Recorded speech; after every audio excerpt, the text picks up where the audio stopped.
America के सदर Donald Trump ने अमेरिकी ऐवान नुमाइंदगान में जंग रोकने से मुतालिक करारदाद पर तनकीद की है और इसे बेमायने करार दिया है। ट्रूथ सोशल पर अपनी पोस्ट में अमेरिकी सदर का कहना था कि कल एक बेमानी वोट में 4 बुरे रिपब्लिकन और तमाम डेमोक्रेट्स ने मेरे इख्तियारात को महदूद करने की करारदाद मंजूर की, और वो भी उस वक्त जब ईरान के साथ मुज़ाकरात हतमी मराहिल में हैं। ऐसे मौके पर हुब्बुल वतनी के मुनाफी हरकत कौन कर सकता है? हालांकि वो सब जानते हैं कि हम मुज़ाकरात के किस मोड़ पर खड़े हैं। डेमोक्रेट्स मेरी एक और कामयाबी देखने के बजाय मुल्क को नाकाम होता देखना पसंद करेंगे। करारदाद के हक में वोट डालने वाले 4 रिपब्लिकन को जो अरकान हैं उनको शर्म आनी चाहिए।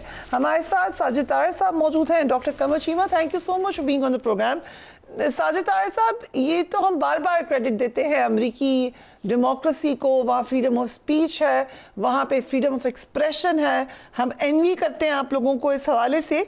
लेकिन जो प्रेसिडेंट ट्रंप ने स्टेटमेंट दी है उससे तो वो एग्जैक्टली थोड़ा सा मुझे पुरानी बातें याद लगी। मसलन उन्होंने कहा कि कैसे आप हालत जंग में ये बात कह सकते हैं, या वो बुरे रिपब्लिकन्स हैं। क्या इम्पैक्ट है इस करारदाद का? देखिए, आज दी गार्डियन के अंदर लिखा है कि प्रेसिडेंट ट्रंप ने ना सिर्फ उनको कहा है कि बुरे रिपब्लिकन हैं, अनपैट्रियाटिक और मीनिंगलेस रेजोल्यूशन, लेकिन उसमें मैं इस चीज से एग्री करूंगा कि अब देखें, अल्फाज का गोरख धंधा है। कल मार्को रूबियो सेनेटोरियल मीटिंग में बैठे थे तो उन्होंने एक वर्ड इस्तेमाल किया कि वार इज ओवर, जंग तो खत्म है, हम जो कुछ कर रहे हैं वो इस वक्त सेल्फ डिफेंस में कर रहे हैं। तो दर हकीकत, और इस रेजोल्यूशन में भी, और दूसरा ईरान के साथ जो इस वक्त डील है सेल्फ डिफेंस में जो चीजें की जा सकती। यहां पे मैंने एक नई चीज लेटली सीखी है 2 चीजों से, इस वार से और लेबनान के अंदर। कहते हैं जी जंग बंद है लेकिन झड़पें जारी हैं। आज आप देख लें, सीज फायर मुसलसल लेबनान के अंदर। आज एक नई डील हुई वॉशिंगटन डीसी में, इजराइल, लेबनान, और अब तो हिजबुल्लाह भी उसमें शामिल है, लेकिन झड़पें जारी हैं। तो दर हकीकत मेरे ख्याल में जो मैं एक बड़ा खतरनाक सिनेरियो है जिसके बारे में मैं सोच रहा हूं, ये नया नॉर्म बन रहा है। देखें, इराक के अंदर गए, क्या वहां पे अमन है? सीरिया के अंदर अमन है, लीबिया में अमन है, अफगानिस्तान में अमन है। इस खित्ते में मेरे ख्याल में बड़ी जल्दी आप देखेंगे कि मेमोरेंडम ऑफ अंडरस्टैंडिंग भी साइन होगा, लेकिन झड़पें जारी रहेंगी। तो क्या ये सारा एक न्यू नॉर्म है? हम किस तरफ जा रहे हैं? बल्कि यहाँ पे एक और बात है, गजा के अंदर भी कत्लेआम जारी है। तो मेरे ख्याल में बड़ी अलार्मिंग सिचुएशन है, बड़ी अलार्मिंग सिचुएशन। राइट, जो प्रेसिडेंट ट्रंप ने जंग बंदी के हवाले से कहा है वो भी जरा देखिएगा। Doctor Qamar Cheema, thank you so much for joining us. अब ये तो बात ज़द-ए-आम है कि प्रेसिडेंट ट्रंप मुख्तलिफ बातें करते हैं मुख्तलिफ वक्त में, और बहुत दफ़ा एक दूसरे की बिल्कुल अपोजिट बातें होती हैं। एक जानिब ऐवान नुमाइंदगान में रिपब्लिकन्स भी ट्रंप के खिलाफ चले गए, दूसरी जानिब सेनेट कमेटी में मार्को रूबियो पेश हुए, तो फिर अगेन डोनाल्ड ट्रंप की पॉलिसीज पर तनकीद हुई। क्या कांग्रेस में चैलेंजेस बढ़ने जा रहे हैं प्रेसिडेंट ट्रंप के लिए? जी, बहुत शुक्रिया। देखिए, एक तो पार्टिजन सपोर्ट मिली है इस चीज़ को कि ये इस कॉन्फ्लिक्ट से बाहर निकला जाए। इट मीन्स कि अपने रिपब्लिकन्स भी साथ छोड़ रहे हैं। जाहिर बात है, इंटरनल डिसएग्रीमेंट्स भी पार्टी के अंदर होते हैं, लेकिन ये एक बड़ी मेजर सिग्नलिंग है। दूसरा इंपॉर्टेंट चीज़ ये है कि इस वक्त ईरान और अमेरिका के डिसएग्रीमेंट्स कम लगते हैं और अमेरिका इजराइल के डिसएग्रीमेंट्स मुझे ज़्यादा लग रहे हैं। देखिए, अभी फॉर एग्जांपल फ्रेमवर्क एग्रीमेंट के ऊपर ही मसला बना हुआ है, और जो कॉम्प्रिहेंसिव एग्रीमेंट होगा वो कैसे होगा? फ्रेमवर्क एग्रीमेंट में चीज़ें जो है वो इजराइल नहीं मान रहा। और फिर देखें दूसरी चीज़ क्या है, जब ईरान हमला करता है कुवैत के ऊपर और बहरीन के ऊपर, तो उसकी वजह यह है कि अमेरिका ने ब्लॉकेड किया हुआ है ईरान का।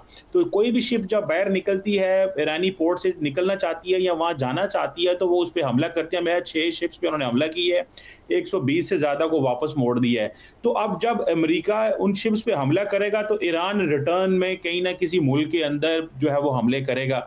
तो मुझे लग रहा है कि ये भी एक आई वॉश है, ये भी अटेंशन डाइवर्ट करने की स्ट्रैटेजी थी कि आप एक हमला कर दो किसी शिप के ऊपर, ताकि ये लगे कि दोबारा टेक्निकल लेवल पे मसले खराब हैं, और जो मेजर डिसएग्रीमेंट अमेरिका और इजराइल का है उससे थोड़ी सी अटेंशन जो है वो हट जाए। और दूसरा, जिस अंदाज से सवाल जवाब कांग्रेस के अंदर किए गए, ट्रंप साहब को ज्यादातर लंबी चौड़ी परवाह तो किसी की नहीं है, लेकिन प्रेशर तो बिल्ड हो रहा है। और अभी उन्होंने माना भी कि जो इस अंदाज से ट्रंप साहब की नेतन्याहू से बात हुई, ये अंदाज नहीं है लीडर्स का बात करने का। तो मुझे लगता है कि ये पॉलिटिकली घर में भी मसले हैं, कांग्रेस में जो नजर आ रहे हैं, डिप्लोमेटिकली तमाम दुनिया ये कह रही है कि अमेरिका इस मसले को हल नहीं कर पा रहा, प्रेशर आता है जारी बात है इन चीज़ों से।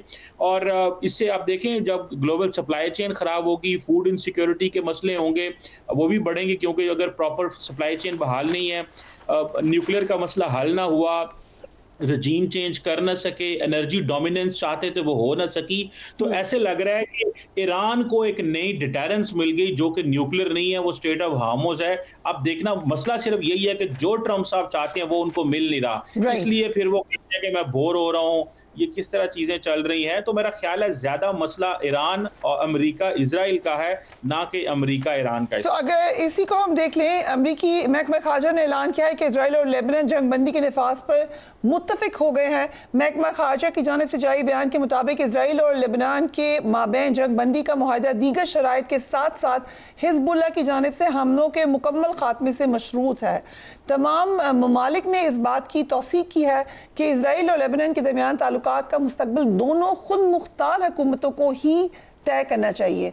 मुआहदे की एक शर्त यह भी है कि दरियाए लितानी से लेकर सरहद तक जनूबी लेबनान का जो इलाका इजराइल के कंट्रोल में है, वहां से हिजबुल्लाह के तमाम एहलकार निकल जाएंगे। इस जंगबंदी में अमरीकी सदर की धमकियों का जो किरदार है उसका भी चर्चा हो रहा है। गैर मुल्की मीडिया रिपोर्ट्स के मुताबिक अमरीकी सदर ट्रंप ने इजरायली वज़ीर आज़म नेतन्याहू को मुतालबात ना मानने पर जेल भेजने की धमकी दी। अमरीकी सदर की जानिब से नेतन्याहू के बेटे को अमरीका से बेदखल करने और अमेरिका में मौजूद खानदानी असासे मुंजमद करने की भी धमकी दी गई है। अमेरिकी सदर ने इस हवाले से नेतन्याहू की अहलिया को फोन किया और उनसे शौहर को मुतालबात मानने पर आमादा करने का कहा। एक इंटरव्यू में अमेरिकी सदर ने इतराफ किया कि उनकी इजरायली वज़ीर आज़म से तल्ख गुफ्तगू हुई है।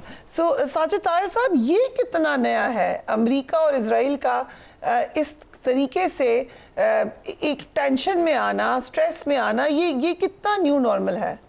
देखिए, मेरी नजर में एक बयान और ऐड करना चाहूंगा कि इजराइल के जो डिफेंस मिनिस्टर हैं, जो कि खुद एक आर्मी जनरल हैं, उन्होंने इस जो एग्रीमेंट है उसको मानने से इनकार कर दिया। उन्होंने कहा कि हम फोर्ट ब्यूफर्ट, जो कि जहां से बैरूत का एक एक घर देखा जा सकता है, हम उसको खाली नहीं करेंगे। तो जब वो सामने आ रहा है, और पहले भी माजी में ये कालें लीक की गई पब्लिक ओपिनियन के लिए, पास्चरिंग के लिए, मुझे तो अभी भी इसमें से नूरा कुश्ती की स्मेल आती है। देखें किस तरीके से फाग क्रिएट किया जाता है मुख्तलिफ किस्म का। मैं यहां पे ये अर्ज करना चाहूंगा, अगर देखा जाए एक और लेंस से, तो डोनाल्ड ट्रंप साहब के ऑब्जेक्टिव क्या थे? चाइना को कर्टेन करना। एक तो देखें, जंग अमेरिका के से बहुत दूर है, डायरेक्ट थ्रेट नहीं है अमेरिका के लिए जो हार्मूज की वार है। दूसरा, अगर ऑब्जेक्टिव देखा जाए, चाइना को उन्होंने घेरा डाला हुआ है, चाहे वो वेनेजुएला हो, चाहे वो ईरान का तेल हो। दूसरा ऑब्जेक्टिव उस एरिया को डिस्टेबलाइज करना, और वो कामयाब हो चुके हैं।